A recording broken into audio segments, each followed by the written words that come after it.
අයිබෝන් යාළුවනේ SL Easy Tech channel එකට ඔබ සාදරයෙන් පිළිගන්නවා. අද මම ඔයාලට කියලා දෙන්න යන්නේ විදුලි ස්ත්‍රික්කයක් අලුත් වැඩියා කරන ආකාරයයි. මුලින්ම මල්ටිමීටරේ ඕම්ස් පරාසයට දාගන්න ඕන.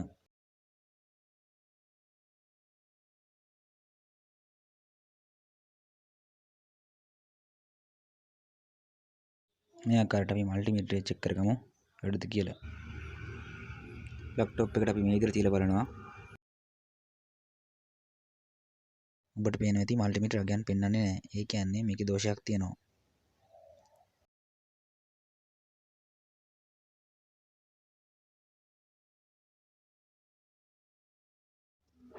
දැන් ඔයාලට මම මේක විදුලියට සම්බන්ධ කරලා පෙන්නන්නම්. ඔව් දැන් ඔයාලට පේනවා ඇති මේකේ ලයිට් එක පත් වෙන්නේ නැහැ.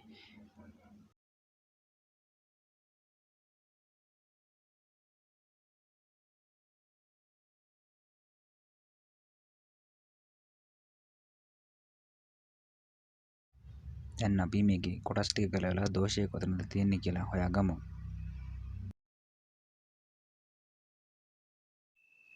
මේකේ මේ ස්ටිකරේ හරියන දෙකක් තියෙනවා. ඒ දෙක තමයි මුලින් ගලව ගන්න ඕන.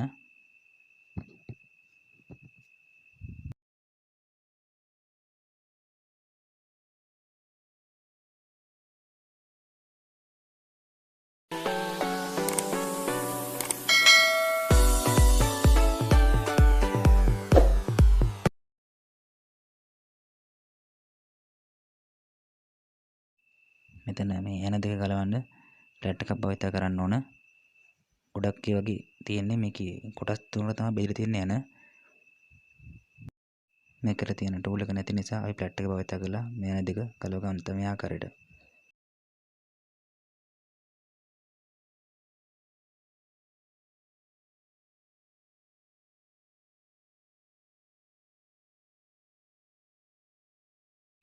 උඩ ටැංක් එක තියෙන අයන වල නම් ගොඩක් මේක මලට කාලා තියෙන විතර නෑනේ. මේක වෝටර් ටැංක් නෙවෙයි හින්දා මෙතන මලට කාලා නෑ.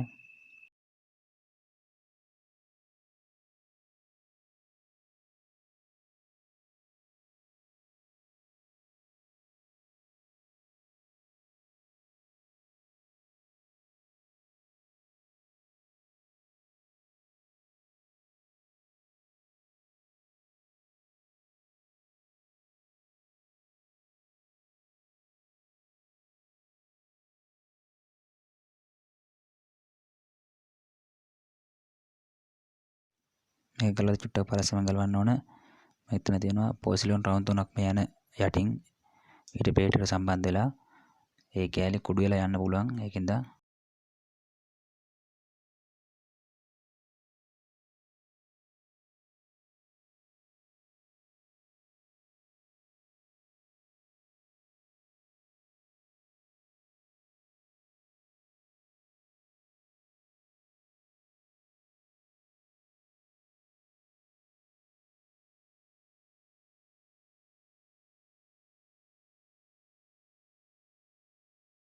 මෙතන මේ වයර් එකට සම්බන්ධ කරලා තියෙනවා ඇණයක්.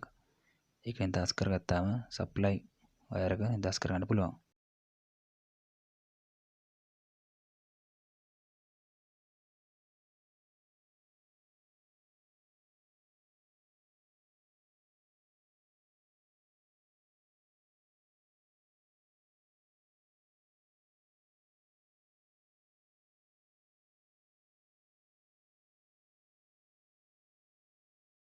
යාළුවා අපි දැන් මේකේ කොටස් ටික ගලවලා ඉවත් කරගත්තා. අපි බලමු ඊට ප්ලේට් එක චෙක් කරලා වැඩ වෙන තීකන හොඳ තත්ත්වයක තියෙනවා. ඔබ දැන් අපි මල්ටිමීටරේ ක්‍රොප් දෙක තර්මෝස්ටැට් එකේ විදුලි සම්බන්ධන අග්‍ර දෙකට තියලා චෙක් කරගමු මේ ආකාරයට. ඔබට පේනවා ඇති මල්ටිමීටර අග නම් පෙන්වන්නේ නැහැ. ඒ කියන්නේ තර්මෝස්ටැට් එකේ දෝෂයක් තියෙනවා. සප්ලයි වයර් එක අපි චෙක් කරගමු මේ විදිහට. ඔබට පේනවා ඇති ඒකෙත් ප්‍රශ්නයක් නැහැ. තව අපිට මේක ඉතුරුලා තියෙන ෆියුස් එක විතර චෙක් කරගන්න. එකක් මේ ආකාරයෙන් චෙක් කරගමු අපි. ඔබට පේනවා ඇති ෆියුස් එක මම ගැලෙව්වේ නැහැ. මම මේ ගලව ෆියුස් එක කරන් වලට පෙන්නන්නේ. දැන් වලට පෙන්නන ඇති තර්මෝස්ටැට් එක රිපෙයාර් කරන ආකාරය. වැලි කඩදාසියක් මේ ආකාරයට අරගෙන දෙපැත්තට මෙහෙම මදින්න ඕන. ඔබට මේ සමීප ඡායාරූපයෙන් පේනවා මම ගන්නේ කොතනද කියලා. මෙන්න මේ හරිය තමයි. මෙතන මේ දහඩු දෙක එකතු වෙන තැන තමයි. ඒ අතරට තමයි වැලි කඩදාසි දාන්නේ. ඒකල තමයි දෙපැත්තටම දෙන්නේ. දැන් යාළුවනේ මේකේ තර්මෝස්ටැට් එකේ ඔක්සයිඩ් එකේ මැදලා තිබ්බා. අපි ඒක සුද්ධ කරගෙන ඉවරයි. දැන් අපි මේ කොටස් ටික නැවත මේ ආකාරයට සම්බන්ධ කරගන්න ඕන.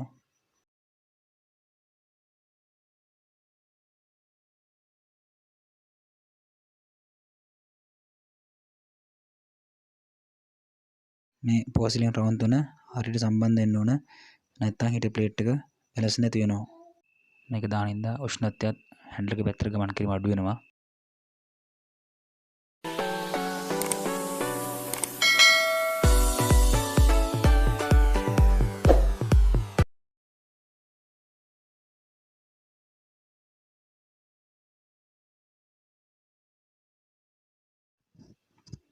මේක යන තුනත් හරියටම දාගන්න ඕනේ යාළුවනේ. අර පෝසිලින් රවුම් තුන හරහා තමයි යන තුන යන්නේ.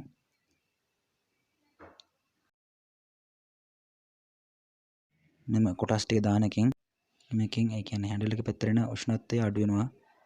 ඒ කියන්නේ හවුසින් එකටම ආරක්ෂාවක් වෙනවා මේක දාන එකෙන්.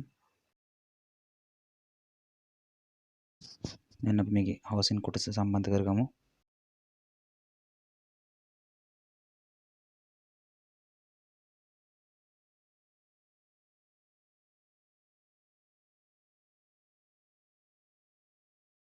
දැන් අපි මේකේ උෂ්ණත්වය සිලෙක්ට් කරන ස්විච් එක ඒ කියන්නේ නොබ් එක අපි සම්බන්ධ කරගමු. යාළුවනේ මේක හොඳට බලා ගන්න. මෙන්න මේ විදිහට තමයි මේක දාන්නේ. මේක උඩට තමයි තර්මෝස්ටැට් එක සම්බන්ධ කරන නොබ් එක හයි වෙන්නේ.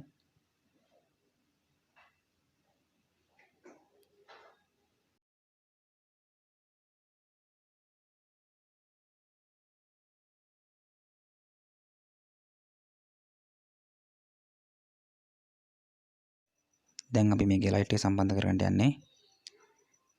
මේකට පොඩි කොටසක් තියෙනවා මේකෙම. එතෙන්ට ලයිට් එක දාගන්න ඕන. නැත්තම් පිටතට ආලෝකය පේන්නේ නැහැ. මේකේ පොඩි ලොක් එකක් තියෙනවා මේක කොටසේ. ඒක හොඳට ෂීට් වෙන්න තද කරගන්න. මෙන්න මේ කොටස තමයි තියෙන්නේ.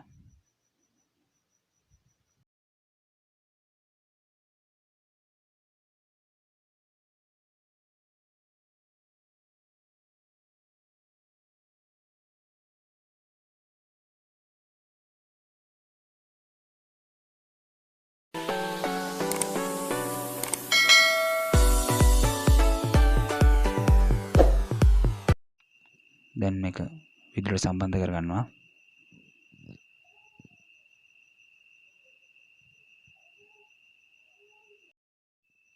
යාළුවනේ ඔයාලට මේ වීඩියෝ හොඳයි නම් ලයික් කරන්න, කමෙන්ට් කරන්න, ඒ වගේම සබ්ස්ක්‍රයිබ් කරන්න අමතක කරන්න එපා.